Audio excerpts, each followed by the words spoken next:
Hello बच्चों, मैं हूं आपकी हिंदी की टीचर और आज हम पढ़ेंगे अध्याय 5 एयर कंडीशनर। पाठ परिचय। इस पाठ में पर्यावरण की अमूल्य देन पेड़ की महत्व और शहरों में बढ़ती इमारतों के कारण आई पेड़ों की कमी को बताया गया है। आइए पाठ पढ़ते हैं। कू छुक छुक छुक छुक करती हुई रेलगाड़ी भागी जा रही थी।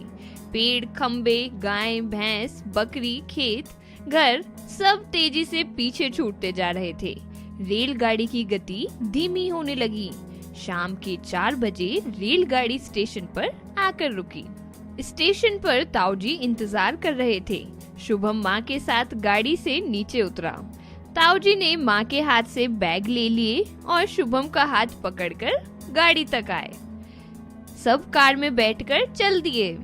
कार खेतों के बीच बनी सड़क पर चल रही थी। शुभम बोला, ताऊजी, गाड़ी में एसी नहीं चल रहा है, फिर भी कितनी ठंडी हवा आ रही है। यह सुनकर माँ बोली, हाँ बेटा, गांव में इमारतें कम और हरियाली अधिक है, इसलिए यहाँ की हवा ताजी और ठंडी होती है। ताईजी घर के बाहर खड़ी इंतजार कर रही थी। शुभम दौड़कर ताईजी से लिपट गया। सब घर के अंदर आ गए। ताऊजी का घर बड़ा और हवादार था। घर के सामने एक सुंदर बाग था। पीछे नीम, बरगद और आम के पेड़ थे। ताईजी शुभम से बोली, शुभम बेटा, हाथ मुंह धो लो, मैं खाना लगाती हूँ। शुभम ने कहा, हाँ ताईजी, मुझे बहुत भूख लगी है। शुभम ने आलू पूड़ी और खीर खाई। खाना खाते ही उसे नींद आने लगी। शुभम माँ के साथ कमरे में आ गया। वह चारों तरफ देखकर बोला, माँ, कमरे में एसी तो है नहीं, हम कैसे सोएंगे? माँ ने कमरे की सभी खिड़कियाँ खोल दी और फिर बोली, यह लो, चल गया एसी। बाहर लगे पेड़ों की टहनियाँ हवा में झूम रही थी। कुछ ही देर में पूरा कमरा ठंडा हो गया। शुभम माँ से कहानी सुनते सुनते हवा के झोंकों की थपकी के साथ सो गया।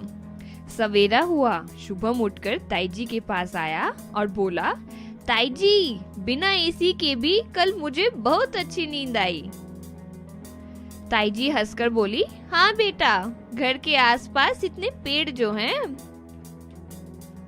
पेड़ों की घनी छाया सूरज की गर्मी को रोक लेती है, जिससे घर की दीवारें गर्म नहीं हो पाती। यही कारण है कि पूरा घर ठंडा रहता है।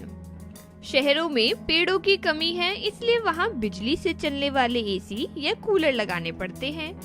गांव में पेड़ ही एसी का काम कर देते हैं।